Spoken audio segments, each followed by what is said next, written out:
ओम गुरुवे नमः। प्यारे हरि भक्तों, अब जो हम आज विषय ले रहे हैं वो ले रहे हैं हम बुध ग्रह का सप्तम भाव में क्या प्रभाव जीवन में व्यक्ति के पड़ता है। बुध ग्रह का और भाव कौन सा है? सप्तम भाव है। यानी कुंडली की जो 12 भाव होते हैं उसमें सप्तम भाव में अगर बुध देव बैठ जाए तो ये व्यक्ति के जीवन में क्या क्या प्रभाव डालता है। सबसे पहले थोड़ा सा बुद्ध के विषय में मैं आपको ज्ञान करा देता हूँ कि बुध ग्रह जो है ये हमारे जो कुंडली के 12 घर हैं उसमें 2 घरों का मालिक माना गया है। तीसरे नंबर घर का और छठे नंबर घर का मालिक माना गया है।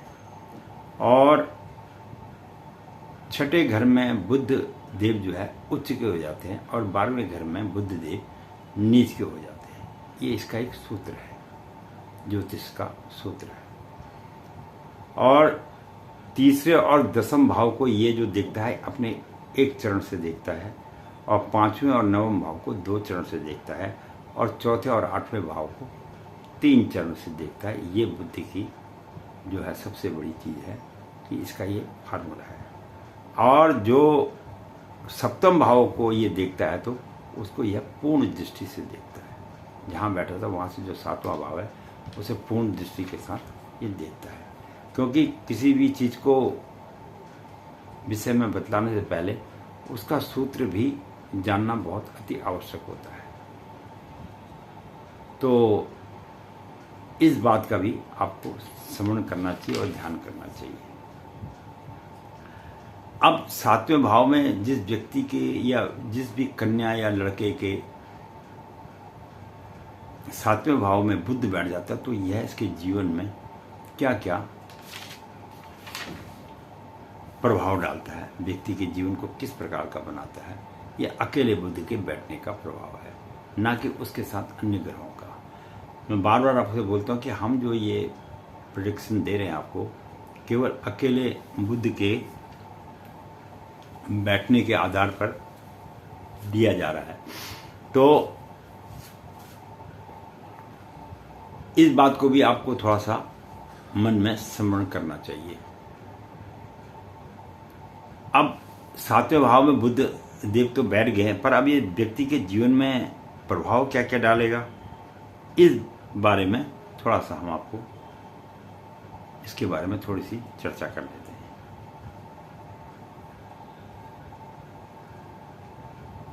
सबसे पहले तो ये व्यक्ति जब बुध 7वें भाव में बैठा होता है तो पहले तो व्यक्ति की विवाह जो होता है वो होता लेट है, थोड़ा लेट से विलंब से होता है। और जब हो जाता है तो क्या है कि यह उसके जीवन में असंतुष्टता पैदा करता है। चाहे लड़का हो चाहे लड़की हो, वो इस शादी से खुश नहीं रहते। ये बुध के 7वें भाव में बैठने का फल है, क्योंकि पति 7वां स्थान जो है पत्नी का स्थान होता है। इस बात को भी आपको मानना पड़ेगा, क्योंकि मैंने बीच में वीडियो दी थी कि मैंने बताया था कि कौन कौन से जो भाव हैं वो किस किस चीज़ के लिए ज़्यादा रहते हैं। और तो विवाह में तो बाधा आती आती है इनकी, लेकिन अगर ये काम किसी पार्टनर के साथ करेंगे तो उसमें ये सफलता दे देता है। अगर पार्टनरशिप में व्यापार करेगा किसी दोस्त के साथ मिलके या फिर परिवार में ऐसे पार्टनरशिप में बैठ के काम करेंगे तो परिवार वालों के साथ मिलके ये कारोबार तो ठीक कर लेते हैं। पत्नी स्थान पर थोड़ा सा खराब प्रभाव डालता है, लेकिन व्यापार के मामले में ऐसा बुध ठीक रहता है। और जिनका 7वें भाव में बुध होता है ऐसे व्यक्ति एक अच्छे उद्योगपति जीवन में बन जाते हैं। देखो, मैंने आपको पहले ही बोला था कि ये जो ग्रहों का जो खेल है ये अपने में बड़ा एक विचित्र खेल है। इसको समझना ज्योतिष में एक बहुत महत्वपूर्ण विषय है। और दूसरी बात यह है कि मैंने आपको ये भी बताया था कि जब व्यक्ति जन्म लेता है तो वह अपने पिछले कर्मों को लेकर भी इस पृथ्वी पर जन्म लेता है, क्योंकि वह उसी समय में पैदा होता है जिस हिसाब से उसके जीवन की आगे की लीला चलनी है। बहुत महत्वपूर्ण विषय है ये। और आज मैं आपको कुछ और विशेष जानकारी भी इसमें दूंगा। और दूसरा, मैंने आपको ये बोला था कि यह विषय केवल मात्र किसी विशेष धर्म समुदाय के लिए नहीं है, यह समस्त संसार के जितने भी प्राणी हैं सबके लिए है। इसको कोई अकेले किसी पर्टिकुलर धर्म के लिए या पर्टिकुलर व्यक्ति के लिए नहीं है, यह समस्त समाज के लिए है। अब उस विद्या का ज्ञान कितना है या नहीं है, ये तो व्यक्ति के ऊपर में निर्भर करता है। और ऐसे व्यक्तियों के अगर जीवन में शत्रु आ जाते हैं तो वो शत्रु भी उसके विजयी रहते हैं, शत्रु पर वो विजय प्राप्त कर लेता है, वो हारता नहीं जीवन में।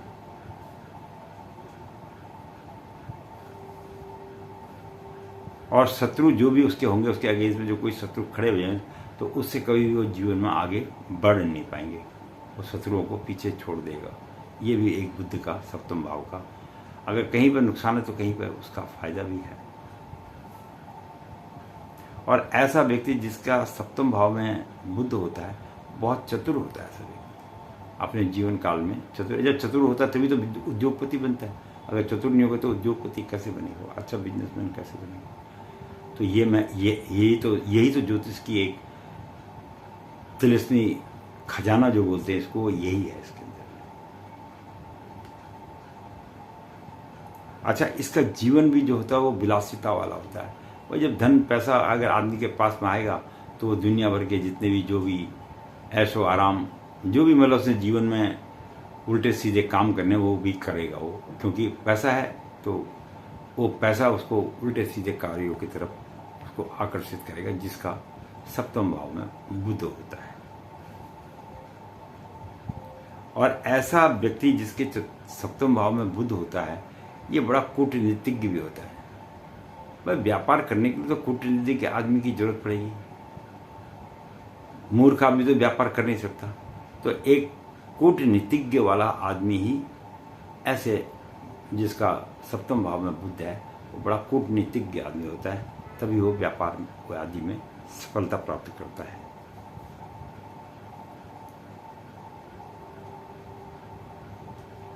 और उसके जीवन में ऐसे कष्ट भी बहुत रहते हैं और जीवन भर में वो असंतुष्ट भी रहता है, उसकी पूर्ति नहीं होती है। क्योंकि व्यापार में अगर किसी आदमी ने व्यापार किया तो उसका व्यापार अच्छा चले तो सोचेगा और अच्छा चले, और अच्छा चलेगा तो कहेगा और अच्छा चले, तो वो उसकी कोई सीमा नहीं है, असीमित। तो इसलिए उसके मन में हमेशा ये असंतुष्टि बनी रहती है कि मुझे पूर्ण रूप से तरक्की नहीं मिली है। हालांकि वो अपने में संपूर्ण होता है, पर जो उसकी इच्छाएं हैं वो समस्त इच्छाएं जिस हिसाब से वो चाहता है वो पूर्ण नहीं होती, जिसके कारण उसके जीवन में असंतुष्टता आ जाती है, संतोष नहीं रहता है। अगर किसी आदमी का बुद्ध का अंक 12 पड़ जाए, इसमें मैंने आपको बताया था कि 6 में उच्च चुका था और 12 अगर अंक आ जाए, भाव 7वां है लेकिन अंक अगर वहां पे भाव कोई भी उससे हमको नहीं, अगर अंक बुद्ध में 12वां आ जाए तो फिर बुद्ध आपका नीच का हो जाएगा। अब जब बुद्ध नीच का हो जाएगा तो ये व्यक्ति के जीवन में क्या क्या मतलब जो है गुल खिलाता है, इस विषय में आपको बताता हूँ मैं। आपको स्वास्थ्य संबंधी कुछ परेशानियां ये उत्पन्न करेगा। सबसे पहले तो आपके पेट में ये तकलीफ पैदा करेगा, आपको पेट संबंधी तकलीफें ज़्यादा परेशानियां, और पेट आपका कभी भी ठीक नहीं रहेगा।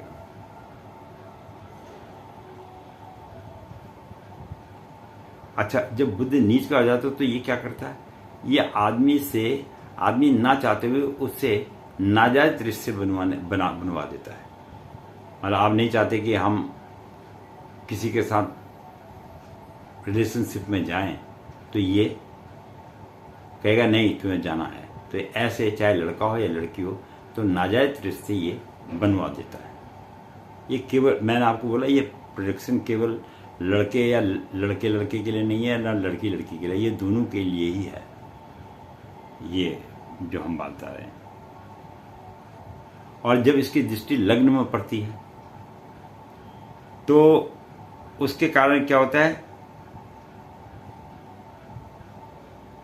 इसका जो चेहरा है वो थोड़ा सा सुंदर रहता है। ऐसे व्यक्ति का देखने में, ये ऐसे व्यक्ति चाहे लड़का हो या लड़की हो, वो सुंदर होते हैं। मैं फिर बोल रहा हूँ, ये अकेले बुध का प्रभाव है, ना कि अन्य ग्रह के साथ बैठे। तो ऐसा व्यक्ति देखने में भी थोड़ा सा ठीक होता है।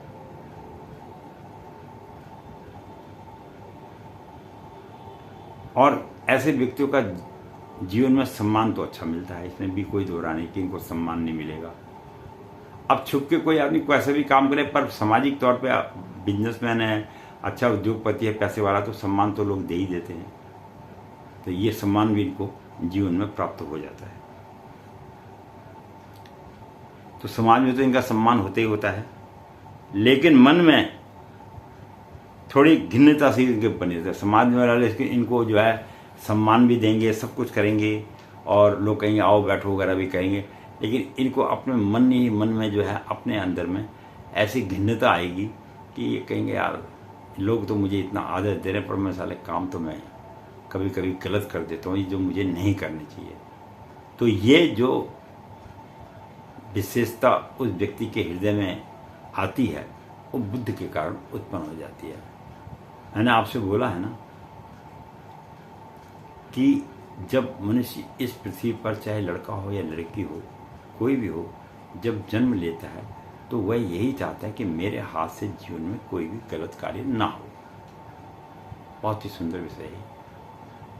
लेकिन वो क्या करे, जब ग्रहों की मार पड़ती है वो रुकता नहीं है। और ये जो ग्रह हैं ये उसी हिसाब से उसको जन्म भी देते हैं, उसी हिसाब से उसके जो पिछले कर्म किए हैं। मैं बार बार आप कहेंगे, बार बार पंडित जी पिछले कर्मों की बात करते हैं। मैंने आपसे बोला कि पृथ्वी पर तो जितने सृष्टि में आदमी उत्पन्न किए उतने ही हैं। वो अलग बात है, कहीं बढ़ रहे हैं कहीं घट रहे हैं। अब हमारे भारतवर्ष में पब्लिक ज़्यादा हो गई, चाइना बहुत ज़्यादा पब्लिक, लेकिन कई देश ऐसे हैं वहाँ पब्लिक है ही नहीं, वहाँ जनता कम है। तो क्या है, जिस आदमी ने जिस हिसाब से पाप और पुण्य किए हैं उसी हिसाब से उस दुख और सुख को भोगने के लिए इस पृथ्वी पर भगवान उसको भेज देता है, और उसी के हिसाब से वह कर्म भी करता रहता है। यही जो है जीवन का वास्तविक रूप से सत्य विषय है। तो ये मैंने आपको थोड़ा सा बुद्ध के सप्तम भाव में बैठने का प्रभाव व्यक्ति के जीवन में क्या पड़ता है, इसके बारे में मैंने थोड़ा सा आप लोगों को जानकारी दी थी। इससे पहले मैंने 4 पार्टों में जिन लोगों की इस पृथ्वी पर जन्म कुंडली बनी हुई नहीं है, और अगर उनको अपना जन्म का दिन मालूम है, तो उस आधार पर उसको जीवन में किस प्रकार के रोग उत्पन्न होंगे, इस विषय में मैंने 4 पार्ट में जो है आपको वीडियो दी है। मैंने आपसे कहा था कि भैया आप लोग सब्सक्राइब करेंगे तो आपके पास स्वयं पे स्वयं वीडियो पहुंच जाया करेंगे, नहीं करेंगे तो फिर आप सोचते रहिए। तो उसमें तो आपको मैंने इन 4 वीडियो के अंदर में इतनी महत्वपूर्ण विषय में बताया था। मैंने तो ये बता दिया कि आदमी जो पैदा इस पृथ्वी पर हो उससे आने वाले समय में कौन सी बीमारी हो सकती है, उसके बारे में ज्योतिष के माध्यम से मैंने आपको अंक शास्त्र के हिसाब से पहले ही बता दिया कि आपको इस प्रकार के रोग उत्पन्न हो सकते हैं। उसके लिए आपको स्वयं पहले से ही अपने आप को बचा के रखना चाहिए। अब जिन लोगों की कुंडलियां बनी हुई नहीं हैं, जिन लोगों का समय का पता नहीं है, तो कम से कम उनको ये तो पता है कि मैं फलाने दिन पैदा हुआ था, तो 30 दिन के अंदर वो जिस दिन भी पैदा हो, तो मैंने 30 के 31 दिन के विषय में जो आदमी जिस दिन पैदा हुआ है उसके हिसाब से उसके जीवन में उसको कौन सा रोग होगा जीवन काल के अंदर। मैंने आपसे पहले ही बोला कि ये केवल 1-2 साल की बात नहीं, ये इसके संपूर्ण जीवन के विषय में है। और ये भी जो प्रोडक्शन मैंने आपको दी अभी बुद्ध के सप्तम भाव में बैठने का, ये भी आदमी के शुरू में तो कोई व्यापारी और उद्योगपति बनेगा नहीं, ये उसके पूरे जीवन काल का वर्णन है। इसलिए मैं कहता हूँ मेरे भाई, सब्सक्राइब कर लिया करो और जीवन के महत्वपूर्ण गहन रहस्य को समझो। और ज्योतिष शास्त्र, अब आज तक तो आप लोग बोले थे भाई हमारी कुंडली नहीं है, कुंडली नहीं है, हम कैसे बताएंगे भविष्य के बारे में, कौन सी बीमारी हो जाएगी, किससे हमको बचना। अब हमने तो आपको अंक विद्या के आधार पर भी ये बता दिया कि तुम्हें कौन सी बीमारी हो सकती है। और हम आपको ये भी वादा करते हैं, हम आपको ये भी बताएंगे कि कुंडली के माध्यम से कि आपका पिछला जन्म और पिछला कर्म कैसा रहा है, जिसकी वजह से आपको यहाँ पे सुख और दुख की प्राप्ति हो रही है। इसीलिए मैं कहता हूँ कि इसको सब्सक्राइब कर लिया करो। और सबसे महत्वपूर्ण बात एक और मैं आपको बताता हूँ। अब कई लोग जन्मदिन के हिसाब से जानते हैं कि इस दिन जन्मदिन मेरा हुआ है, अब समय नहीं है तो थोड़ी बहुत उसमें नाम वगैरह के विषय में तो फर्क आ सकता है। लेकिन जो हमारे ग्रह हैं ये सारे के सारे इस प्रकार के हैं कि जैसे आपका सूर्य है, चंद्र है, मंगल है, बुध है, ये तमाम किस्म के हमारे जो ग्रह हैं इनके अपने में एक विशेष महत्वता है। और वो विशेष महत्वता क्या है, बहुत सुंदर विषय मैं आप लोगों को बता रहा हूँ, समझने वाली बात है। अब किसी आदमी ने कहा मेरी कुंडली नहीं है, मैं क्या करूँ, तो उन विषयों को समझाने के लिए मैं आपको इन चीज़ों का थोड़ा सा ज्ञान कराता हूँ। अब जैसे सूर्य है वो 1 महीने तक एक जगह पर टिका रहता है, और चंद्रमा के हिसाब जो है वो 2.5-2 दिन का होता है। इसके थोड़ा सा जल्दी चेंज होता है, जिसकी वजह से नाम वगैरह इसी के आधार पर नक्षत्र वगैरह का रखा जाता है। और अब आता है मंगल जो है 1 महीना 15 दिन एक राशि पर रहता है। और उसके बाद बुध है 22 दिन तक, यानी पौने मास तक जो है एक राशि पर रहता है। और बृहस्पति महाराज जो है, गुरु महाराज जो है, वो 13 महीने एक राशि पर रहते हैं। शुक्र जो है 22 यानी पौने मास जो है 22 दिन के आसपास या पौने मास के आसपास एक राशि पे रहता है। और शनि जो है 2.5 साल तक एक ही राशि पे रहता है। और राहु जो है 1 साल 6 महीने रहता है, और केतु भी 1 साल 6 महीने तक। तो अब फर्क कहाँ पे पड़ा, केवल चंद्रमा में पड़ा, केवल नाम का आपका फर्क आएगा। बाकी अगर आप कुंडली बनाएंगे जिस दिन आप पैदा हुए, बाकी ग्रह तो अपनी जगह पे बैठे हैं, ये तो हिलेंगे नहीं, क्योंकि इनका तो एक जो टाइम पीरियड है वो एक लंबे समय के लिए है। हाँ, कभी कभी ऐसा भी हो सकता है कि ऐसे टाइम पे आप पैदा हो जाए कि उसी समय ही कोई ग्रह अपना परिवर्तन कर रहा होता है। तो कहने का मतलब है कि अगर आपको ये पता है कि आप फलाने दिन पैदा हुए हैं, तो उसके हिसाब से भी आपके जीवन का कुंडली बन सकती है, अगर कोई बनाना चाहे तो। ये मैं एक बहुत सोच समझ के आपको ये बात को बता रहा हूँ, क्योंकि मैंने भी कई लोगों ने अपनी जन्म दिन का टाइम का पता नहीं था, तब उनका तो मैंने बोला इनके जरा आगे पीछे का दिन निकाल के देखते, एक दिन आगे एक दिन मतलब दिन को जरा देखते, तो जहाँ पर जो बैठे हुए ग्रह थे वो अपने अपने स्थानों पे ही बैठे हैं। थोड़ा सा लग्न में फर्क आ जाता है, मैं ये नहीं कह रहा, लग्न में फर्क थोड़ा बहुत आ जाता है। तो उसके हिसाब से भी आप इस बात का अनुमान लगा सकते हैं कि इस व्यक्ति का जो समय है भविष्य का वो किस प्रकार रहेगा। तो मैंने तो ज्योतिष विद्या के अंदर में इस प्रकार की समस्त चीज़ों का वर्णन किया हुआ है। मैंने फिर बोला कि इसको समझने वाला आदमी चाहिए, तो तब इस ज्ञान को वह प्राप्त करता है। तो इसके साथ ही बहुत अच्छा लग रहा है आप लोगों के साथ में वीडियो वगैरह भी आप लोग कई लोग सब्सक्राइब भी कर रहे हैं, लाइक तो बहुत आ ही रहे हैं हमारे पास, कोई ऐसी बात नहीं है। लेकिन जिन लोगों को थोड़े बहुत ज्ञान की प्राप्ति चाहिए होती है या थोड़ा सा अपने अंदर में एक्स्ट्रा ज्ञान लेना चाहते हैं ज्योतिष संबंधी, तो वह सब्सक्राइब जरूर करें ताकि उनके पास में वीडियो पहुंच जाए। फिर बाद में फ़ोन करके बोलते हैं अपनी वीडियो नहीं आया। पंडित जी तो वीडियो बना ही रहे हैं, 2-3 वीडियो रोज ही बनाते हैं हमको, तो अब आप सब्सक्राइब ही नहीं करें तो फिर वीडियो कैसे आपके पास पहुंचेगी। तो ये तो आप लोगों ने देखना है। इसके साथ ही पंडित गिरीश तिवारी आपसे यहीं पे अनुमति चाहेंगे और अगले वीडियो में फिर हम बुध ग्रह के अष्टम भाव में बैठने के विषय में चर्चा करेंगे। इसके साथ ही आप लोगों का वीडियो देखने के लिए बहुत बहुत धन्यवाद। भैया अपना प्रेम इसी प्रकार से देते रहिए और जीवन का रहस्यमय और ज्योतिष की तिलिस्मी खजाने के बारे में विशेष जानकारियाँ प्राप्त करते रहे।